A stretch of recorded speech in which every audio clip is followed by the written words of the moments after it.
welcome back to my film and TV channel. You're all staying safe and well. We've got a horror to look at today. Yes, interesting, sort of well presented this, but perhaps falls a little bit down on what we're after. We'll have a look at something that's called Baghead. It's a 15 certificate, 94 minutes, and it's about a young woman who inherits a rundown pub.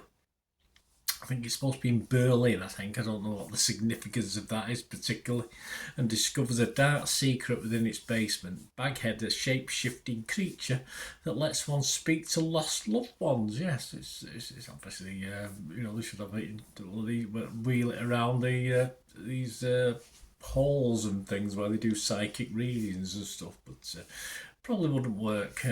Unfortunately, there's some consequences for this as well, and you only get 2 minutes. You only get 2 minutes to chat. If it goes over 2 minutes, you're knackered. And you don't even get time to boil an egg, do you? You don't even get 3 minutes. It stars not a bad cast actually. Freya Allen, Jeremy Irving, Ruby Barker, and Peter Mullen stars in this as well. The tagline for this is okay. I like the tagline probably more than the film itself. Talk to the dead, pay the price. The tagline.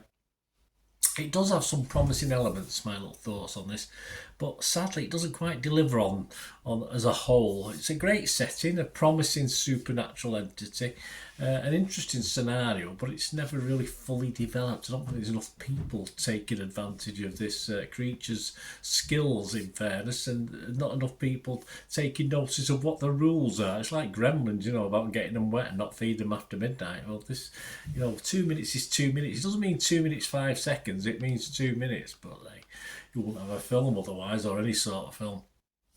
Of course, this is a version, if you like, of Talk to Me, which was released back in 2022, but it never quite pulls off. There's some jump scares in it, but it never quite pulls off the overall scary feeling you get when you're watching that, or we're getting a really good horror movie. Apparently this was originally a short film. Sadly, they just haven't been able to, despite reasonable production values, been able to fill the 90 minutes or so with a good story. There are a lot worse horrors, I'll admit. I've seen worse than this one, but it's not quite at it for this. So this just doesn't quite make it as far as recommending it to people. But it's not a total disaster. It's a nice, I like the setting, it's quite atmospheric, but it just does, for a horror, it does lack a little bit of horror, unfortunately. My scores, I probably would be, I'd have to go rotten on Rotten Tomatoes, just because you've only got 2 options. I'd have to be mixed though. I could be mixed on Metacritic. I'm just going to give it my minimum score of, it wasn't at all, it was only an hour and 20 odd minutes with taking out all the credits and stuff, so for that sort of length of time it kept me reasonably entertained for bits of it. So I'm going to give it a 5 out of 10. Some other scores, again, not fantastic. Rotten Tomatoes, 10 were fresh and 22 rotten, and it gets an average of 4.3 out of 10.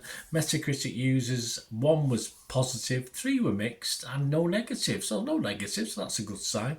Rotten Tomatoes audience, it gets 2.9 out of 5, which equates to 5.8 out of 10 if my maths is correct.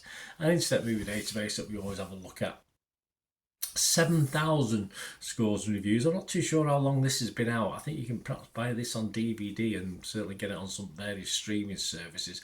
But it's getting just a bit more than me, but not that great. 5.4 out of 10. So not overly, but some people are giving it good ratings. But as I say, I did like the cast. I did like the setting. I did like how it's put together. But unfortunately, it falls down on what a really good horror should be on. As I say, I've seen worse, but I've seen a hell of a lot better as well. So please, guys, let me know what you think if you get to watch this, and if you do enjoy what I try and do. Only a short one today, guys. Only a short review. I don't really need to dwell too long on this one. Please push that subscribe button if you've not already done so. Push the like button as well. Give us a like, guys, or give me a like, or give the film a like if you actually liked it. That'd be great. And of course, you can follow me on the various social media things. I've got the same address on X and TikTok. So if you want to follow me on there, I'll follow back at Bernard_Danino on Facebook at Bird Danino. Of course, if you do look through the channel, you see stuff on my football team, Manchester City, as well. So that's of any interest, or somebody might be, give them a kick in my direction. I'm always obviously interested in helping people and them helping me. So if you any thoughts of sponsorship or supporting the channel in any way, just get in contact through one of those media things I've just said, or just message me on YouTube as well. And of course, I can do something for you, and it'd be nice if you can do something for me. And we've support each other. So just give us a shout and we'll have a chat. That's no problem. Thanks for watching, guys. Until we meet again, that's one thing, don't I? Please stay safe, everyone. Bye for now.